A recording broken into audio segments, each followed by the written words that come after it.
Bacaan dari Nubuat Daniel. Pada tahun ketiga pemerintahan Yoyakim, Raja Yehuda, datanglah Nebukadnezar, Raja Babel ke Yerusalem dan mengepung kota itu. Tuhan menyerahkan Yoyakim, Raja Yehuda, dan juga sebagian dari perkakas-perkakas di rumah Allah ke dalam tangan Raja Nebukadnezar. Nebukadnezar membawa semuanya itu ke tanah Sinear, ke dalam rumah dewanya, dan perkakas-perkakas itu dimasukkannya dalam perbendaharaan dewanya. Lalu Nebukadnezar bertitah kepada Aspenas, kepala istananya, untuk membawa beberapa orang muda Israel yang berasal dari keturunan raja atau dari kaum bangsawan.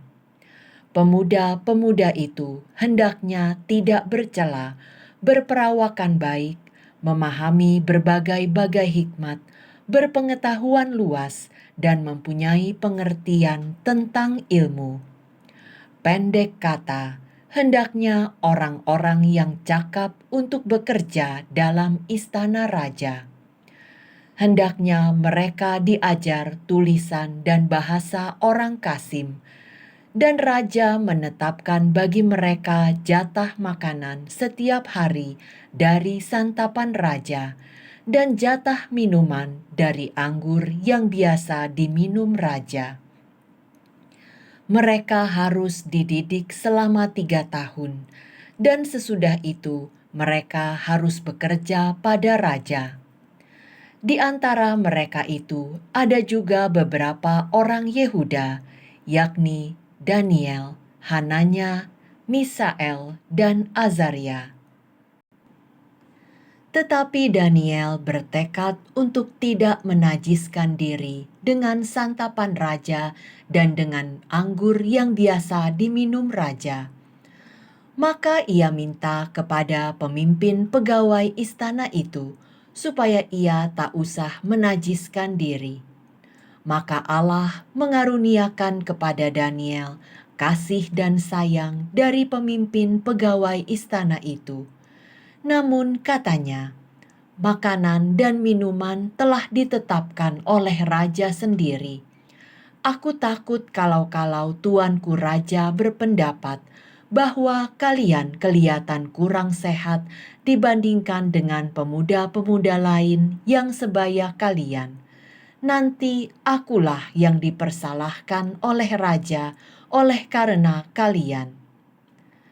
Kemudian berkatalah Daniel kepada penjenang yang telah diangkat oleh pemimpin pegawai istana untuk mengawasi Daniel, Hananya, Misael, dan Azaria.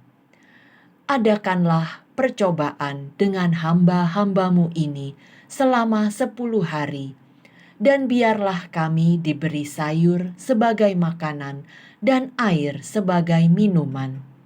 Sesudah itu, bandingkanlah perawakan kami dengan perawakan pemuda-pemuda yang makan dari santapan raja. Kemudian, perlakukanlah hamba-hambamu ini sesuai dengan pendapatmu. Permintaan Daniel itu dikabulkannya. Maka diadakannya percobaan dengan mereka selama 10 hari. Setelah lewat 10 hari, ternyata perawakan mereka lebih baik, dan mereka kelihatan lebih gemuk daripada semua pemuda lain yang telah makan dari santapan raja.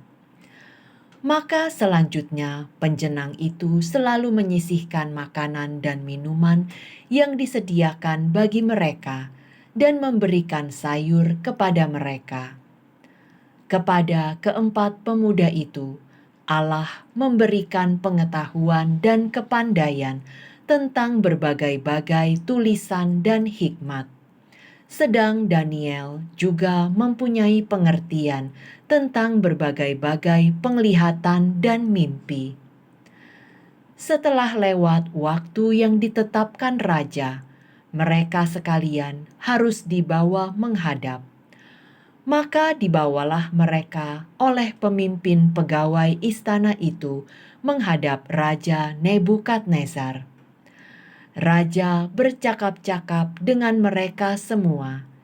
Di antara mereka tidak didapati yang setara dengan Daniel, Hananya, Misael, dan Azaria.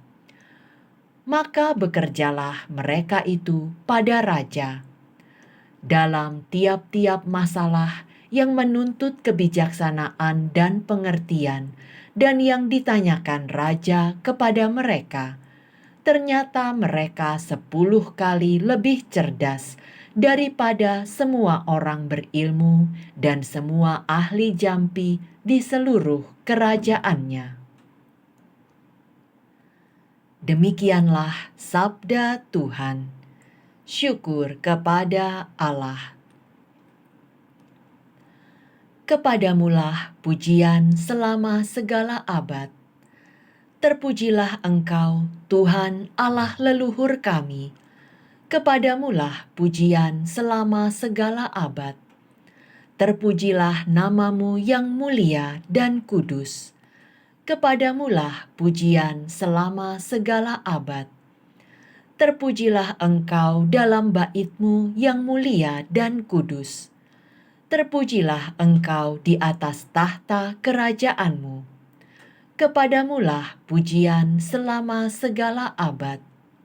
Terpujilah Engkau yang mendugai samudera raya. Kepadamulah pujian selama segala abad. Terpujilah Engkau di bentangan langit. Kepadamulah pujian selama segala abad.